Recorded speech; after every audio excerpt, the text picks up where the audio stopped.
ఒకసారి వెళ్ళి చూసుకోమనండి. ఇంకేంటి ప్రభుత్వం?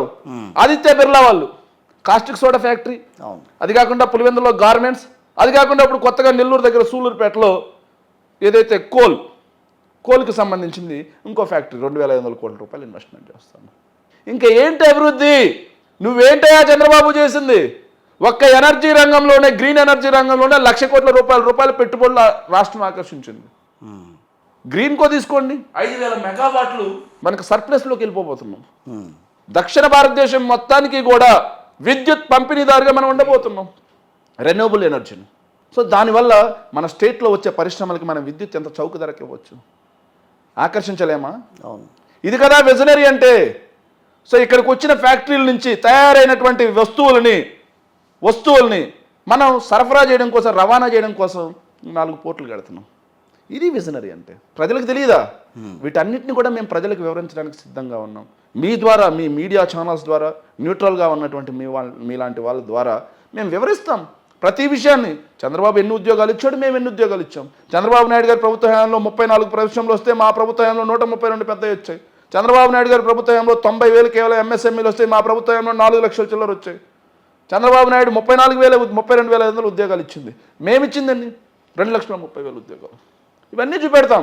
చంద్రబాబు నాయుడు ఫిషింగ్ హార్బర్స్ సున్నా, Chandrababu Naidu fish land centres కన్నా సున్నా, చంద్రబాబు నాయుడు మెడికల్ కాలేజీలు సున్నా, చంద్రబాబు నాయుడు కట్టినటువంటి పోర్టులు సున్నా, చంద్రబాబు నాయుడు కట్టిన సచివాలయాలు సున్నా, రైతు భరోసాలు చిన్న, హాస్పిటల్స్ సున్నా, అన్నీ చూపిస్తాం. మేమేం కడుతున్నాం చూపిస్తాం. ఎవరయ్యా విజనరీ? ఎవరికయ్యా రాష్ట్రం మీద చిత్తశుద్ధి ఉంది? ఎవరికయ్యా ప్రజల మీద ప్రేమ ఉంది? ఎవరు వస్తే రాష్ట్రం బాగుపడుతుంది అని చూపెడతాం. ప్రజలు will decide, people will decide. తెలివైన వాళ్ళు కాదా? అన్నం పెట్టే వాళ్ళని కావాలనుకుంటారా, సున్నం పూసే వాళ్ళని కావాలనుకుంటారా? ప్రజలే తెలుస్తారు. ఇంకా దాంట్లో నో మోర్, దాని గురించి డిస్కషన్ కూడా అవసరం లేదు. సో మంగళగిరి, పిఠాపురం, అదేవిధంగా కుప్పం, ఈ 3 కూడా మీరు గెలవబోతున్నారని అనుకోవచ్చా ఈ రోజున? సార్ విధి అనేది ఎలా ఉంటుందంటే చాలా బలీయమైంది సార్ విధి అనేది. తెలుగుదేశం పార్టీ పునాదులు బీసీల భుజాల మీద నుంచి వచ్చాయి, కాదంటారా మీరు? బీసీలు తెలుగుదేశం పార్టీకి వెన్నుదన్నుగా ఉండి తెలుగుదేశం పార్టీని కాపాడింది రాష్ట్ర వ్యాప్తంగా బీసీలే, కాదనలేని సత్యం. ఇప్పుడు ఆ బీసీ 2019లో మా వెంట టర్న్ అయింది. టర్న్ అయిన తర్వాత 11 మందికి మంత్రి పదవులు ఇచ్చాం, 4కి రాజ్యసభ ఎంపీలు ఇచ్చాం. చంద్రబాబు నాయుడు ఏనాడైనా బీసీల కోసం అది చేశాడా?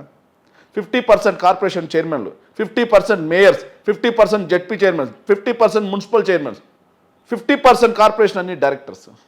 చంద్రబాబు చేయగలిగాడా? కాపులకి రాజ్యాధికారం దిశగా అడుగులు వేయడమే కాకుండా 1,70,000 కోట్ల రూపాయలు డీబీటీ, నాన్ డీబీటీ ద్వారా ఏదైతే బీసీలకి 1,70,000 కోట్ల రూపాయలు బీసీలకు ఇచ్చారు. రమ్మని చెప్పి మాట్లాడతాం. అలాంటి బీసీలు ఈరోజు ఏం జరగబోతుందంటే, చంద్రబాబు నాయుడు గారు ఒక బీసీ యువకుడి చేతిలో ఘోరంగా ఓటమికి సిద్ధంగా ఉన్నాడు. హిందూపూర్లో బాలకృష్ణ ఒక బీసీ మహిళ చేతిలో ఓటమికి సిద్ధంగా ఉంది. అటు భరత్. నెక్స్ట్ ఇక చూసుకుంటే ఇక్కడ మంగళగిరిలో నారా లోకేష్ ఒక బీసీ మహిళ చేతిలో. సో ఏ బీసీలు అయితే చంద్రబాబు నాయుడు గారికి ఎన్నాళ్ళు అండగా ఉన్నారో, అదే బీసీలు చంద్రబాబు నాయుడు గారిని అధపాతాళానికి తొక్కి రాజకీయంగా పూర్తిగా సమాధి చేయడానికి సిద్ధంగా ఉన్నారని చెప్పి ఈ సందర్భంగా మీ ద్వారా ప్రజలందరికీ కూడా విన్నవిస్తున్నాను. సో మీ 175 అయితే మీరు దాని మీద కట్టుబడి ఉన్నారు, 175 వస్తుందని గట్టిగా ఉన్నారు. నేను మళ్ళీ ఫైనల్గా నేను మీకు ఇంతకుముందే చెప్పానండి, ప్రొద్దుటూరు, ఓకే, ఇచ్చాపురం అక్కడికి వచ్చేసరికి మీకున్న సందేహాలు మొత్తం కూడా ఫటాపంచలైపోవడం ఖాయం. ఇంకా నో మోర్ థాట్. అక్కడికి రాగానే ఎస్ జగన్మోహన్ రెడ్డి గారు చెప్పింది నిజమే.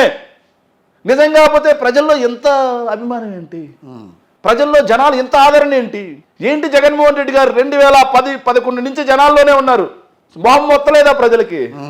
నన్ను మీరు ఒక 4 రోజులు చూస్తే ఏం చూస్తాం శేఖర్ రెడ్డిని అంటారు, 4 రోజులు చూస్తే కిషోర్ రెడ్డితో రోజు ఏం చూస్తాంలే అంటాం. కానీ జగన్మోహన్ రెడ్డి గారు 2011 నుంచి 10-11 నుంచి అండి జనాల్లోనే నిత్యం. అయినా సరే జగన్మోహన్ రెడ్డి గారు ఈరోజు జనాల్లోకి వస్తే జగన్ జగన్ జగన్ జగన్ అని ప్రతి గుండె జగన్మోహన్ రెడ్డి గారి చుట్టూ జతగడుతుంది. ఓకే, జగన్మోహన్ రెడ్డి గారికి జనం అంటే పిచ్చి, జనానికి జగన్మోహన్ రెడ్డి అంటే పిచ్చి. ఆ పిచ్చిని ఎట్టా దాటుకొని నువ్వు గెలుస్తావు అని నేను ప్రతిపక్షాలను అడుగుతున్నాను, కాదంటారా? కరెక్ట్. ఇంకా ఇంకా అంతకుమించి ఏముంటుంది? 175కి 175 ఎమ్మెల్యేలు, 25కి 25 ఎంపీ అభ్యర్థుల్ని గెలిపించుకోవడానికి రాష్ట్ర ప్రజలు సిద్ధంగా ఉన్నారు. రాష్ట్రంలో ఏం జరుగుతుందంటే ఈరోజు రాష్ట్రంలో ఉన్న 3 ఏంటో తెలుసా అండి? నాకు 151 మంది ఎమ్మెల్యేలను ఇస్తే 22 మంది ఎంపీలను ఇస్తే నేను రాష్ట్రంలో ఇవన్నీ చేశాను. మళ్ళీ మీరు నాకు 175 ఇస్తే నేను రాష్ట్రాన్ని దేశంలోనే అగ్రగామి రాష్ట్రంగా తీర్చిదిద్దడానికి నేను సిద్ధం.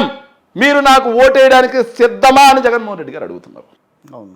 ప్రజలంతా ఏమన్నారంటే, సార్ జగన్మోహన్ రెడ్డి గారు మీరు ఇచ్చిన ప్రతి ఫలాన్ని మేము అందుకున్నాం, మీ నిజాయితీని మేము చూసాం, రాష్ట్రం పట్ల మీ చిత్తశుద్ధిని మేము చూసాం, మీకు మళ్ళీ ఓటేసి 175 ఎమ్మెల్యేలు ఇవ్వడానికి మేము కూడా సిద్ధమని ప్రజలు అంటున్నారు.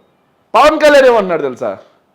యుద్ధాన్ని ఇస్తా అన్న పవన్ కళ్యాణ్ ఏమో, అయ్యో నేను ఎమ్మెల్యేగా కూడా గెలవలేనేమో అని చెప్పి పిఠాపురంకి పారిపోవడానికి నేను సిద్ధం అని ఆయన అంటున్నాడు. లోకేష్ బాబు ఏమో, మళ్ళీ మంగళగిరిలో ఓడిపోతే నన్ను పప్పు కన్నా హీనంగా చూస్తారేమో అని చెప్పి భయపడ్డానికి నేను సిద్ధం అని ఆయన అంటున్నాడు. చంద్రబాబు నాయుడు ఏమంటున్నాడు తెలుసా? ఈ వయసులో నాకేంట్రా ఈ కర్మ, ఇంత దారుణం నేను చూస్తా అని ఎప్పుడు అనుకోలేదు, ఎన్నికల్లో ఓటమి తర్వాత రిటైర్మెంట్ తీసుకొని లాన్లో కూర్చొని ఏడవడానికి నేను కూడా సిద్ధం అని చంద్రబాబు నాయుడు అంటున్నాడు. సో ఇలా రాష్ట్రంలో 4 సిద్ధాలు 5 సిద్ధాలు నడుస్తున్నాయి. ఏ సిద్ధానికి సిద్ధాంతం ఉంది అనేది ప్రజలే డిసైడ్ చేస్తారు. Right. Thank you very much అండి శేఖర్ రెడ్డి గారు. Thank you sir.